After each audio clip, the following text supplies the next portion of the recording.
Y bueno, el gusto enorme de tenerlo a Raúl. Lo invité por el tema Israel. Igual algún temita más de política, de libros vamos a tocar. Raúl, gracias por venir. No, gracias a vos por la invitación. Bueno, ¿cómo estás? Bien, mirando una realidad que nos interpela en todo el mundo acá. ¿Cómo estás viviendo esto, independientemente de tus raíces? Mira, yo estuve 40 días en Israel y volví el 12 de mayo. Es decir, la situación un ratito antes de todo esto, pero ya sí viviste el post Hamas y el post Hezbollah. Exactamente. En la vida cotidiana, hasta esta última etapa que tiene bombardeos continuos. ¿Esto lo esperabas vos? Sí, todo el mundo creo que lo esperaba. Ajá. Sí, porque la realidad es que Irán, como se dice habitualmente ahora, usaba los proxies, que son los vecinos de Israel, para incentivar. Es decir, los brazos armados que tenían. Claro, tanto Hamas en la franja como Hezbollah en el norte actuaban por inducción directa y por suministro de equipos de parte de Irán. En la vida cotidiana no me tocó ingresar a ningún refugio, viví en los refugios porque las casas, los departamentos obligatoriamente después de una determinada época. Ayer vi una cobertura de TN con los refugios, porque uno piensa que los refugios son habitaciones comunes. Sí, demasiado comunes. Claro, que son su construcción la que es antimisilística, entonces son piezas de huéspedes o una pieza más que se usa para el grupo familiar, digamos. Ayer Nelson Castro hacía una información, generalmente cuando está estos problemas Nelson Castro va como enviado, pero me llamó la atención una cosa que dijo: el Estado israelita no obliga a que vos vayas al refugio. Hay un comando que le llaman de frente interno, creo que la expresión en hebreo es Pikuna Oref, al que todos los ciudadanos le dan mucha importancia a sus mensajes. Ajá. Todos tienen la aplicación en su celular, entonces en el momento que sale el misil y es detectado con destino a Israel hay más o menos 10 minutos. Imaginemos que de Irán de Teherán a Tel Aviv hay 1500 kilómetros, lo mismo que hay de Buenos Aires a Salta, para dimensionar. Es bueno la comparación. Ahí tenés 10 minutos, te da el aviso y en ese lapso te dicen que tenés que ir a un refugio. Si estás en tu domicilio, obviamente está en el mismo edificio. Si te toman la vía pública, hay refugios ubicados en diferentes lugares, pero muy visibles. Y si te tocan la ruta, hay algunas pautas si vas en vehículo que tenés que seguir, detenerte, ir a la banquina, apartarte del vehículo, buscar un lugar en el que te puedas tirar al suelo y taparte la cabeza. ¿El refugio qué característica técnica tiene para que te sirva? Mira, es una construcción sobre cuyo componente nadie te da pistas. Y está bien. Muy exacta. Está pintado igual que el resto de la vivienda, con lo cual no te das cuenta. La puerta es una puerta pesada, que tiene un cierre... Pero teóricamente ahí no entra el proyectil. No. Y las ventanas, que a diferencia de otras persianas, se accionan cada barra, digamos, por sí, como una persiana común, pero tiene en su parte izquierda generalmente, embutida en la pared, una plancha de acero. Ajá. Que en el momento que vos ingresás al refugio, cerrás la puerta, tenés que ir y cerrar esa plancha. Y estás blindado. Quedás de alguna manera... ¿Literalmente te salva la vida? Sí, sí, sí. ¿Y cuántos entran ahí? Bueno, son habitaciones que generalmente en las viviendas no exceden de 3x2. Yo relaté en esa crónica que había mandado a otro medio. Me acuerdo. La que le salvó la vida a 7 personas cuando fue Hamas ingresó. Es decir, cuando vos estás ahí adentro, ¿qué escuchás? El ruido de lo que está pasando afuera. Claro. Pero bueno, es un elemento clave. Ayer TN no podía transmitir de adentro, está totalmente blindado, no hay conexión, sin embargo, no hay nada. A mí me han llegado mensajes de adentro, de manera que funcionan las redes, y te aconseja la misma aplicación, los 10 minutos de anticipación, suena luego la alarma general en la ciudad, en el lugar, como para darte el último aviso. ¿Eso está dentro de los 10 minutos? En las últimas fases de los 10 minutos. Y la verdad que hay gente mayor que ha sufrido en el ingreso apresurado, si no tiene por ahí refugio en su vivienda, cuando tiene que bajar, porque no puedes usar este ascensor, tenés que ir por las escaleras. Claro. Las escaleras antes se consideraban un lugar por su estructura equivalente casi a un refugio, pero los últimos misiles de Irán demostraron que no es suficiente. De manera que mucha gente ha sufrido ataques de pánico o ansiedad producto de... Y alguna caída en la corrida, ¿no? Exactamente. Porque de hecho vos podés usar un refugio que no es el propio de tu edificio. Sí, todo el mundo brinda el acceso, facilita el acceso en cualquier lugar. No es que cuando entras te dice, vos no sos de este edificio. A cualquier persona, de hecho hay normas regulando eso que facilitan el acceso. Si nadie se adueña del refugio. No, que en las situaciones de emergencia tenés que habilitar la posibilidad del ingreso. En algunas ciudades los refugios están muy decorados externamente, pintores jóvenes que han hecho pinturas de lo más amables, por decirlo así, con lo cual en la geografía urbana el refugio pierde su condición, digamos, de un elemento totalmente extraño. Creo que se incorpora al paisaje, así me ha tocado verlo en algunos casos, con lo que tratan de disimular la necesidad de su uso. De Raúl, manera, para la gente que tiene mucha experiencia, lamentablemente, y trayectoria como vos, ¿por qué esto no sorprende? La situación es la siguiente. Habría que tener en la cabeza o frente a cada uno de nosotros un mapa del Medio Oriente para entender y visualizar lo que ocurre. Voy a hacer el intento de hacer una descripción como si lo tuviéramos. Israel es un país pequeño en extensión, equivalente e inferior en superficie a la provincia de Tucumán. Ajá. Lo que da una idea de la dimensión. No esperaba que me dijeras de esas dimensiones. Dimensión real. Con 10 millones de, hablo en números gruesos, redondo. de población, de los cuales aproximadamente 8 millones, 7 millones y un poco más son israelíes judíos. Ajá. La diferencia, 2 millones y pico hasta 3, digamos, las 2 millones y pico son israelíes árabes.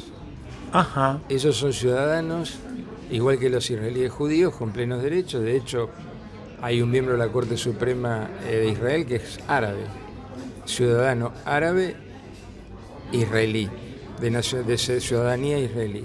Esos árabes se encuentran en diferentes ciudades distribuidos, y algunos en la zona donde Israel ocupó después de la guerra del 67, que es lo que se llama Judea y Samaria, digamos. Ahora, hay otros 600.000 minorías donde hay árabes que son musulmanes, dentro de los que describí, de los 2 millones, y otros que son árabes cristianos. Qué mezcla, ¿no? Hay además 600.000 que forman otras minorías, por ejemplo, drusos.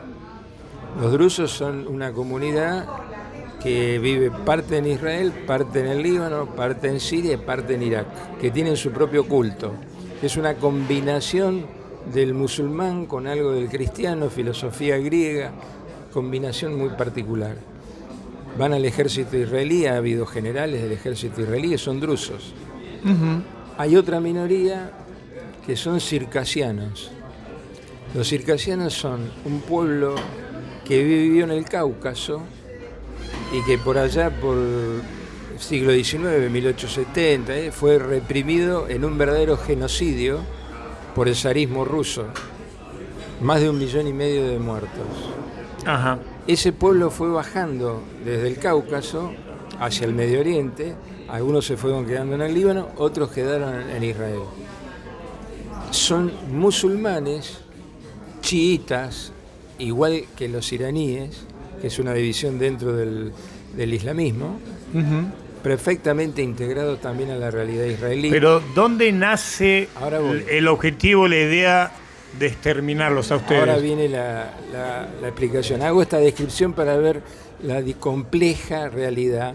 Y la realidad también impone que el abordaje sea sin la intención de simplificar lo complejo, que generalmente es una mala dirección que tenemos para muchos temas. Este en particular es complejo y hay que abordarlo con su complejidad.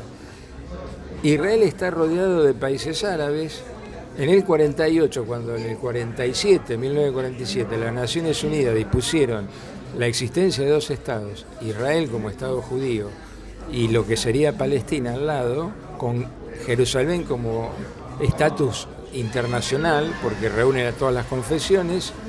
Los países vecinos árabes, Siria, Líbano, Irak, Jordania, Egipto, Arabia Saudita, se opusieron a la resolución de la ONU, le dijeron a la población palestina que se retire, que en una semana destruían el recién nacido Estado de Israel. Israel gana la primera guerra, que es la de la llamada Guerra de Independencia en 1948, de algunos lugares expulsa a población palestina y los palestinos quedan ante la frustración de esa promesa de esos países. Y ¿De qué época estamos hablando? 1948.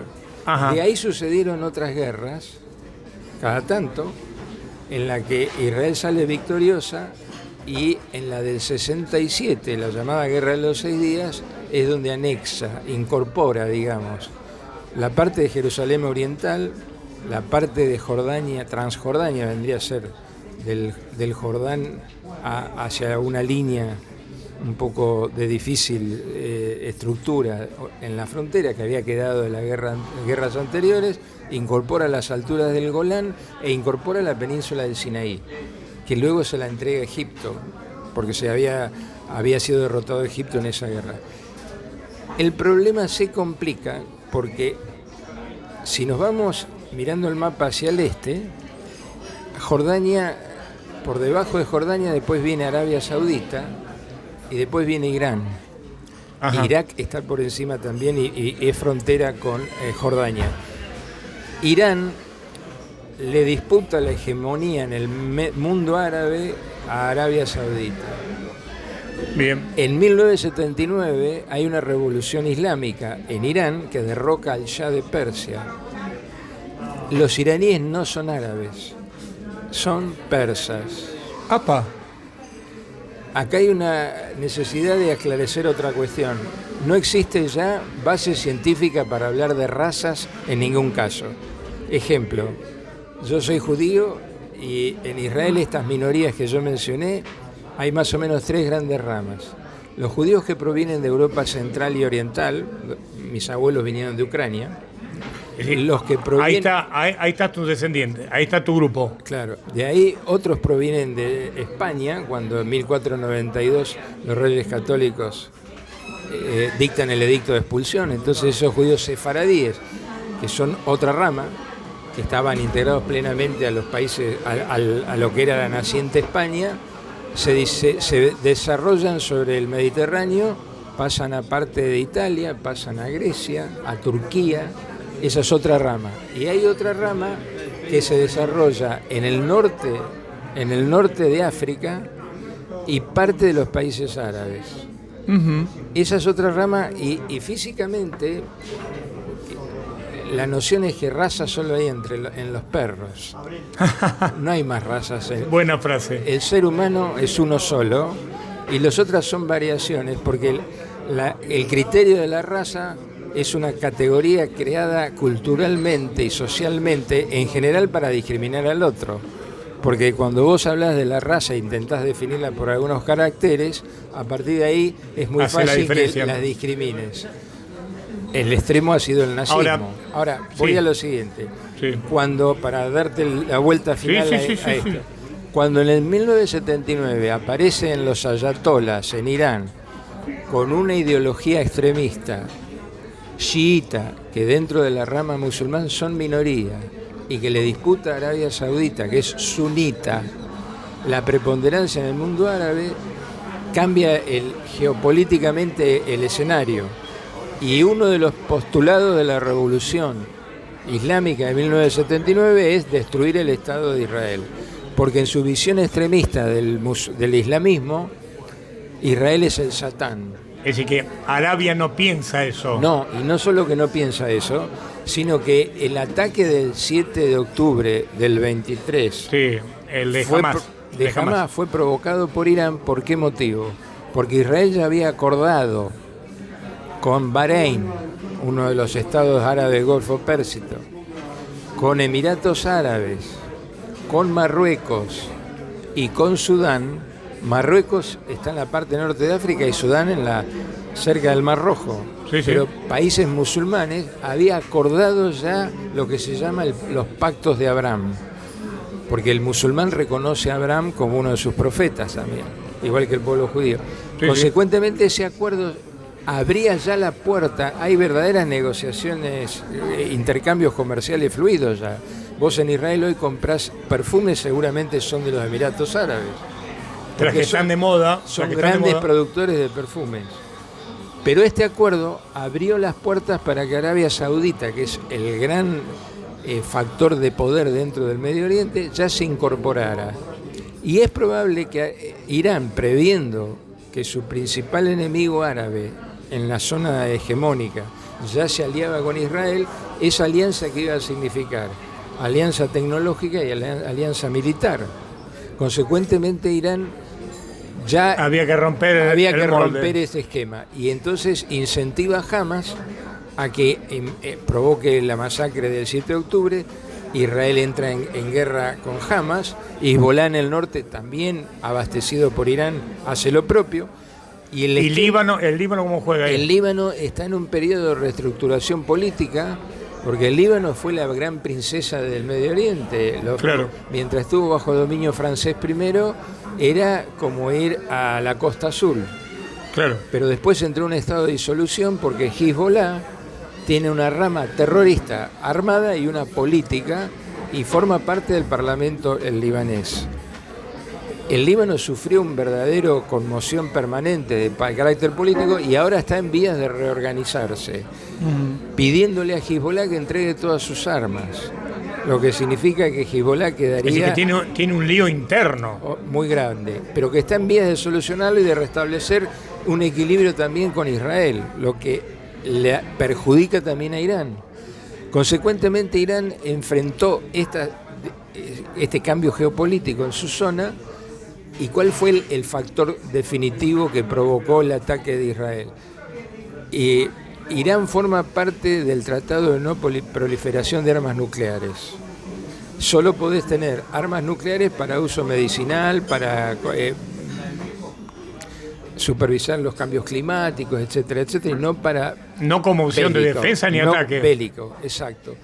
Eso se percibe a través del uranio, que en la medida que se enriquece con un porcentaje muy bajo, se usa para fines no bélicos. Pero si el uranio enriquecido entra en las centrifugadoras y se preparan ojivas nucleares, se utiliza con un enriquecimiento hasta el 70%.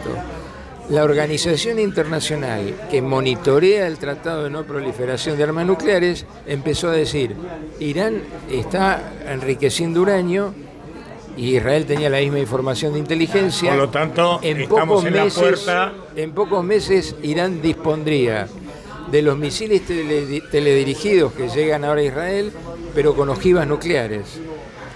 Entonces, eso Israel intuyó y determinó, seguramente por inteligencia militar, que seguramente en pocos meses le tiraban uno de esos misiles con ojivas nucleares. Lo que hizo que tomara la iniciativa de atacar a Irán, porque atacar a Irán significaba dejar de lado ya los proxies, sí, e ir directamente a jugar en la Liga Mayor con el principal responsable del escenario. Ahora, la forma en la que Israel desarrolla el avance sobre Irán, de alguna manera sorprendió a los analistas militares, porque los informes de inteligencia le hicieron nacer la posibilidad de construir en el propio suelo iraní intercepción por vía de drones de los teledirigidos del propio Irán. Esto probablemente tenga una explicación, que es la siguiente, y lo comparan con Ucrania. Hay gran resiliencia en el pueblo ucraniano y en la ciudadanía, que está muy tomada por la necesidad de enfrentar a Rusia y está haciendo de eso su cuestión vital, y no hay resquebrajaduras. En cambio, Irán, como es una tiranía muy opresiva, a Israel le resulta probablemente fácil permear en parte de la sociedad iraní. Entiendo. Que está actuando ya con la intención de reemplazar al régimen de los ayatolás. Eso probablemente haya facilitado las tareas de inteligencia previas.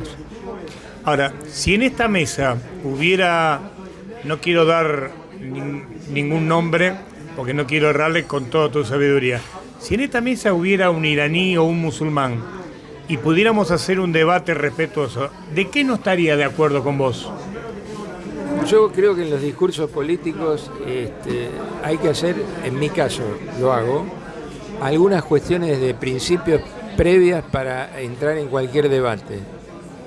Esto lo he hecho siempre en todos los temas y en este en particular con algunas características. La primera, yo estoy a favor de dos estados. Yo estoy a favor del Estado judío de Israel y del Estado palestino. O sea que hoy no se puede hablar de eso porque estás en medio de una guerra. Buena parte de la población israelí, judía en Israel, opina lo mismo, pero obviamente probablemente sea la mitad de la población y eso va cambiando conforme las circunstancias de la guerra. ¿Y la otra mitad qué opina? Que no quiere un Estado palestino a lo mejor. Puede ser. Pero yo hago las cuestiones de principio de lo que yo considero aspectos éticos del discurso político. Y lo otro que siempre señalo es que la pérdida de una sola vida es una tragedia, de cualquier lado que sea. Reflexión. De cualquier lado que sea.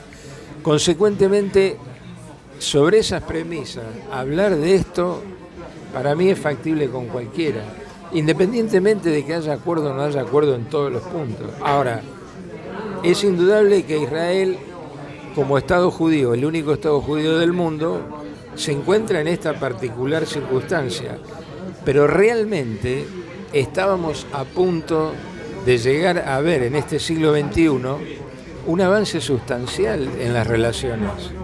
Porque si Israel incorporaba en los acuerdos a Arabia Saudita, lo más probable es que Arabia Saudita le planteara a Israel la necesidad de un Estado palestino. Ajá. Con lo cual pero Israel ya iba derecho a aceptarlo. Era muy probable que en situaciones normales, entre comillas, la situación fuera muy diferente a lo que venía siendo. Lo del 7 de octubre no era esperable por Israel porque mucha gente de la Franja de Gaza ya estaba incorporado a la tierra de Israel. Mirá, la Franja de Gaza tiene su propia historia, que es compleja, pero rápidamente diríamos lo siguiente. Israel en un momento, después de la guerra del 67, lo incorpora dentro de su territorio. En el año 2005 lo entrega, es decir, abandona Gaza, incluso con colonos judíos adentro, religiosos que los saca el ejército israelí por la fuerza. Ajá. Israel entrega eso y queda en manos de la autoridad palestina para administrar. ¿Qué es la autoridad palestina? La autoridad palestina es los que vienen de la línea de la OLP de Yasser Arafat. Sí. Son laicos, en su momento hicieron terrorismo contra Israel, es lo que se llama la organización Al-Fatah, y son los que administran la parte de Judea y Samaria. Resultado de unos acuerdos que quedaron en el camino trunco, que son los acuerdos de Oslo. En Oslo, en Noruega, acordó Israel lo siguiente: te damos la administración de esos territorios y administras policía interior, educación, salud, no ejército, y te damos la administración de la Franja de Gaza también. Y la autoridad palestina administraba la Franja de Gaza. Cuando Israel se va en el 2005, empieza a administrar la Franja de Gaza. Pero es una administración que fue señalada como muy corrupta. Muchos fondos que llegaban de la Unión Europea para mejorar la infraestructura y demás se perdían en territorios insondables. Y entonces aparece de golpe Hamás, que comienza a trabajar en el terreno, en Gaza, como si fuera una mutual. A vos te falta medicamento, no te lo da la autoridad palestina, te lo damos nosotros. Te falta atención médica, te falta salud. Entonces llegó un momento en la población de Gaza dijo, entre me conviene más Hamás que la autoridad palestina, Hamás. Y se enfrentan a los tiros. Hamás desaloja de la Franja de Gaza a la autoridad palestina. Y a partir de ahí, el estatuto original de creación de Hamás, al igual que Irán, dice destrucción del Estado de Israel. O sea, no hay duda, no admite duda. La operación del 7 de octubre está todavía en un cono de sombra. ¿En qué sentido? Hay israelíes que sospechan de Netanyahu y su administración porque Netanyahu probablemente haya pretendido equilibrar a la autoridad palestina, que es la que va camino del Estado palestino, con la administración de Hamás. Entonces había que levantarla un poco más a Hamás y bajarla a la autoridad palestina. De hecho, hubo un flujo de fondos muy importantes de Qatar Ajá. que llegaban pasando por Israel a Hamas. Y Israel no ignoraba eso. Como era difícil de ignorar la cantidad de túneles y la preparación militar. Vos estás en los kibbutz próximos a la Franja de Gaza, donde yo hice... ¿Qué es un kibutz, Raúl? Un kibutz es una granja colectiva, que fueron la base de la economía del año 48, cuando surge el Estado de Israel, porque surge como un Estado socialista democrático. Todos escuchamos que el ataque fue al kibutz, fue al kibutz. Bueno, esas granjas colectivas fueron la base de la economía social de Israel en el inicio, pero se los devoró el mercado. Ajá. La libre competencia, etcétera, entraban en déficit y son muy pocos los que han quedado con alguna explotación propia, manteniendo los criterios socialistas dentro del kibutz. En el kibutz vos no manejás dinero, tenés asegurado tu alimentación, los servicios básicos, es una vida casi ideal. Claro. Ahora, los kibutz que estaban próximos a la Franja de Gaza, Que fueron los atacados. fueron los atacados. Y vos estás en un kibutz en la Franja de Gaza y escuchábamos las bombas. Es como que estuviéramos ahora aquí y las bombas ocurrieran en Guaite. Esa es la distancia. Claro. Esos kibutz realmente están formados por personas de idealismo originalmente todavía socialista, que eran amigos y tenían gente que venía de la Franja de Gaza a trabajar al kibutz. Claro. Algunos, con el que yo he hablado en la nota, descreen que le hayan suministrado información a los terroristas que entraron solo bajo tortura, dicen ellos. Ajá. Porque no pueden suponer que amigos de Hamas, a los que ellos llevaban a los hospitales israelíes, por ejemplo, Sí. los hayan traicionado de esa manera. Y entonces algunos dicen... ¿Y no, vos qué pensás de ese? ¿De qué lado estás vos? Ahí hay una necesidad de una investigación oficial que en medio de esta turbulencia y de la guerra está suspendida.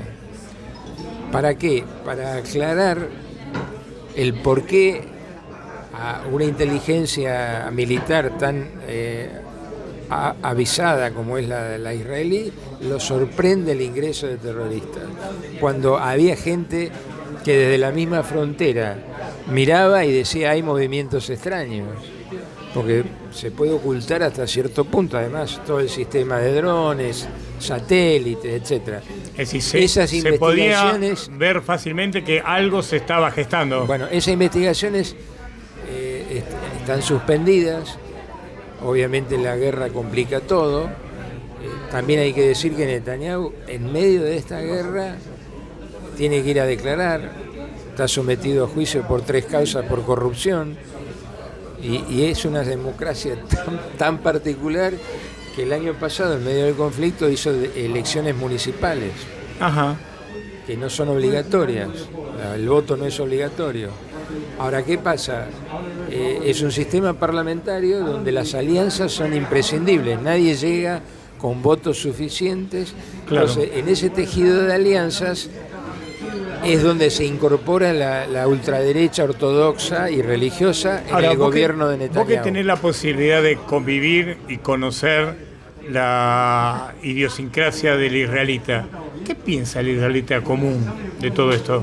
El israelí tiene un apego por esa tierra que es ancestral. Vos calculás que cuando se destruye por segunda vez el templo de Jerusalén, en la época, el inicio de la era común, época de Jesús, para arriba, más de 2000 años, los romanos destruyen el templo, se llevan esclavos a la población judía. Hay un estudio histórico muy interesante que dice que el precio de los esclavos bajó muchísimo, porque era tan grande la cantidad de esclavos de oferta que llevaron a Roma, que eran judíos. Por eso la comunidad judía italiana se reivindica más italiana que la mayoría de los italianos, porque proceden los apellidos de aquella época todavía. Hay una comunidad judía importante en Roma que puede demostrar hacia atrás que llega más lejos que muchos italianos, porque provienen de esos esclavos. Claro. Ahora, en todas las invocaciones religiosas judías de la religión, en todos los lugares del mundo donde llegaron judíos dispersos, siempre se decía el año próximo en Jerusalén, como una suerte de reclamo permanente. Eso se logra recién en el siglo XIX, cuando aparece el sionismo, que es la vuelta a Sion. Entonces el israelí sabe que dio vuelta a la historia, su propia historia de persecuciones de 2000 años, y que tiene que defender esa tierra bien, porque no tiene otra alternativa. Lo sangriento del 7 de octubre no convirtió la israelí a una persona que los quería aniquilar, inclusive en el concepto de llegar lo mejor posible. El israelí sabe que su sobrevivencia depende de sí mismo. Ajá. En primer término. Sabe que lo quieren aniquilar. Sabe que depende de sí mismo, sabe que esa es su tierra, que la recupera después de 2000 años y sabe que la tiene que defender. Entonces se banca 3 años de servicio militar obligatorio de los varones, 2 años las mujeres. Es un verdadero pueblo en armas, porque la clave del ejército está en los reservistas, los tanquistas, los paracaidistas, los pilotos de aviones, que son la clave de ese ejército, en realidad son los reservistas. Hay fuerzas especiales, muchos son reservistas. ¿Quiénes son los reservistas? Los que a lo mejor tienen 25, 30, 35 años y durante todos los años después del servicio activo vuelven 60 días a mantenerse, digamos, en estado, y que ahora los han convocado. ¿Esto qué hace? Que sea una sociedad muy particular, con un ejército también muy particular, porque paradójicamente, cuando hay algún desvío autoritario en el gobierno israelí, que se lo pueden achacar a Netanyahu, el ejército es una suerte de verdadera reserva democrática, porque nació con el Estado, se formó y formó el Estado. Entonces es una simbiosis muy particular. Entonces el israelí convive con esa realidad, vive el día, disfruta, vos notás en las ciudades. Es muy triste eso que me estás diciendo, ¿no? No, pero ellos lo tienen incorporado como que no se sabe qué te va a pasar mañana. ¡Apa! Vos tenés que vivir la vida de la mejor forma, con intensidad. Hay un escritor famoso, ya fallecido, Amos Oz, israelí, que decía que en Israel se vive la vida de manera más intensa que en otros lugares del mundo. Porque es hoy. Es hoy. Y vos has vivido siempre en peligro, la verdad es esa. Digamos, esto te genera una particular manera de ver la vida y una particular forma de reaccionar frente a los problemas. Uh-huh. Algunos podrán decir me gusta, no me gusta, otros te dirán lo soporto, no lo soporto. Bueno, es un país con alto ingreso per cápita, con una economía floreciente. Otro de los milagros, yo digo que hay 2 o 3 milagros, es la tierra de los milagros, pero digo, uno de los milagros es esa particular convivencia de grupos tan heterogéneos que yo te marqué. Lo que dijiste en el arranque de la charla. Claro, es un verdadero milagro que una sociedad que haya recibido 1 millón de rusos, que cuando se cae la cortina y se pueden iniciar las salidas, llega 1 millón de rusos como población teóricamente judía, pero que en realidad no tenía ningún vínculo anterior con el judaísmo, porque el comunismo había barrido con todo. Bueno, se incorporan también a esa particular geografía. Vos ves en las calles, por ahí te encontrás con una joven que es de piel negra, porque son etíopes. Esos etíopes dicen que son descendientes de la reina de Saba y del rey Salomón. Claro.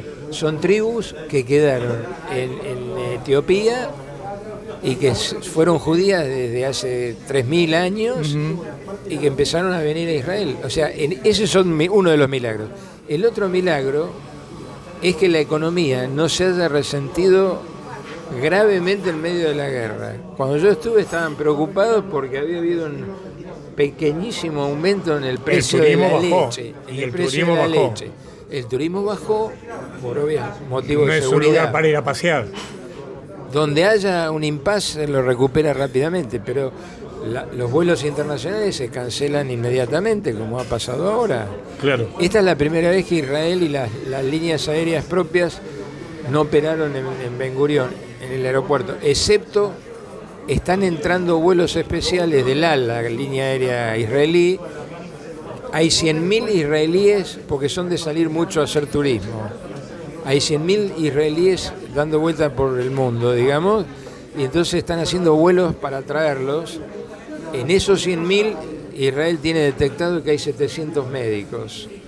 Apa. Entonces necesita que regresen primero que nada esos 700 médicos. Ayer, por primera vez, Irán pasó una línea roja porque bombardeó un hospital. Bombardeó un hospital.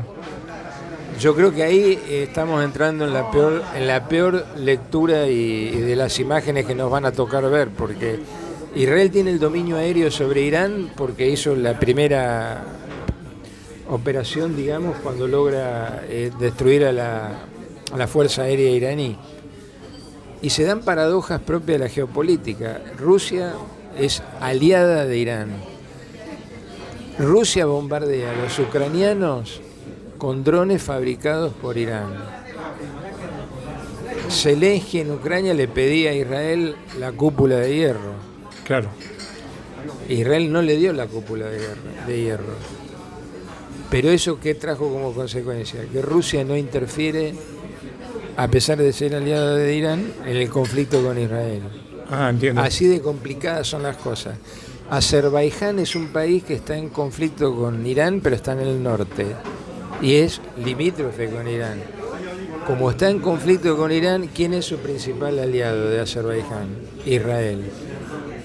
Entonces, Irán tiene encima Está claro. un proxy, como lo tuvo Israel con Hezbollah y con... Así de complicado es el panorama.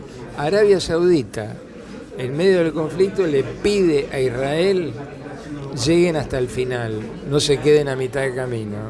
Ajá. Como diciendo, libérennos de... Raúl, yo te agradezco. No, al contrario. Es para hablar 100 años más. Seguramente yo no voy a estar acá dentro de Yo 50 años. tampoco. Porque la pregunta dentro de 50 años es ¿cuánto avanzamos para bien o para mal? Pero no serán 50 años, pero te lo voy a preguntar pronto. Bueno, yo soy un optimista inveterado, confieso que a veces no sé si es lo que a uno lo ayuda a caminar en la vida, Y está muy bien. pero soy un optimista, yo siempre creo que hay que tenderles la mano al que está enfrente, al que piensa diferente. Me parece que es la verdadera misión que tenemos que cumplir en este mundo. Si no, lo que tenemos que hecho a mitad de camino, lo que está roto, lo que hay que reparar, no se va a poder reparar. En algún momento lo charlamos, pero esto lo aplico también a la política argentina. Si no se tiende la mano al otro por el camino de la negación del otro, no tenemos salida. Gracias, Raúl, por No, venir. gracias a vos. Raúl Bosco.